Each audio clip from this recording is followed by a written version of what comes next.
بسم اللہ الرحمن الرحیم۔ شروع اللہ کا نام لے کر جو بڑا مہربان نہایت رحم والا ہے۔ ہاں کیوں نہیں، جو برے کام کرے اور اس کے گناہ ہر طرف سے اس کو گھیر لیں تو ایسے لوگ دوزخ میں جانے والے ہیں اور وہ ہمیشہ اس میں جلتے رہیں گے، اور جو ایمان لائیں اور نیک کام کریں وہ جنت کے مالک ہوں گے اور ہمیشہ اس میں عیش کرتے رہیں گے۔ اور جب ہم نے بنی اسرائیل سے عہد لیا کہ اللہ کے سوا کسی کی عبادت نہ کرنا اور ماں باپ اور رشتہ داروں اور یتیموں اور محتاجوں کے ساتھ بھلائی کرتے رہنا اور لوگوں سے اچھی باتیں کہنا اور نماز پڑھتے اور زکوٰۃ دیتے رہنا،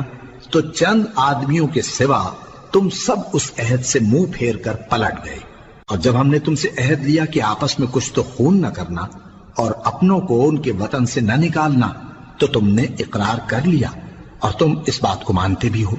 پھر تم وہی ہو کہ اپنوں کو قتل بھی کر دیتے ہو اور اپنے میں سے بعض لوگوں پر گناہ اور ظلم سے چڑھائی کر کے انہیں وطن سے نکال بھی دیتے ہو، اور اگر وہ تمہارے پاس قید ہو کر آئیں تو بدلہ دے کر ان کو چھڑا بھی لیتے ہو، حالانکہ ان کا نکال دینا ہی تم پر حرام تھا۔ یہ کیا بات ہے کہ تم کتاب اللہ کے بعض احکام کو تو مانتے ہو اور بعض سے انکار کیے دیتے ہو؟ تو جو تم میں سے ایسی حرکت کریں ان کی سزا اس کے سوا اور کیا ہو سکتی ہے کہ دنیا کی زندگی میں تو رسوائی ہو اور قیامت کے دن سخت سے سخت عذاب میں ڈال دیے جائیں۔ اور جو کام تم کرتے ہو اللہ ان سے غافل نہیں۔ یہ وہ لوگ ہیں جنہوں نے آخرت کے بدلے دنیا کی زندگی خریدی، سو نہ تو ان سے عذاب ہی ہلکا کیا جائے گا اور نہ ان کو اور طرح کی مدد ملے گی۔ اور ہم نے موسیٰ کو کتاب عنایت کی اور ان کے پیچھے یکے بعد دیگرے پیغمبر بھیجتے رہے، اور عیسیٰ ابن مریم کو کھلے نشانات بخشے اور روح القدس یعنی جبرائیل سے ان کو مدد دی۔ تو کیا ایسا ہے کہ جب کوئی پیغمبر تمہارے پاس ایسی باتیں لے کر آئے جن کو تمہارا جی نہیں چاہتا تھا تو تم سرکش ہو جاتے رہے،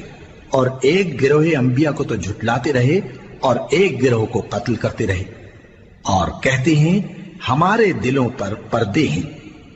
نہیں، بلکہ اللہ نے ان کے کفر کے سبب ان پر لعنت کر رکھی ہے، بس یہ تھوڑے ہی پر ایمان لاتے ہیں۔ اور جب اللہ کے ہاں سے ان کے پاس کتاب آئی جو ان کی آسمانی کتاب کی بھی تصدیق کرتی ہے، اور وہ پہلے ہمیشہ کافروں پر فتح مانگا کرتے تھے، پھر جس چیز کو وہ خوب پہچانتے تھے جب ان کے پاس آ پہنچی تو اس سے منکر ہو گئے، بس کافروں پر اللہ کی لعنت۔ جس چیز کے بدلے انہوں نے اپنے تئیں بیچ ڈالا وہ بہت بری ہے، یعنی اس جلن سے کہ اللہ اپنے بندوں میں سے جس پر چاہتا ہے اپنی مہربانی سے نازل فرماتا ہے۔ اللہ کی نازل کی ہوئی کتاب سے کفر کرنے لگے تو وہ اس کے غضب بالائے غضب میں مبتلا ہو گئے، اور کافروں کے لیے ذلیل کرنے والا عذاب ہے۔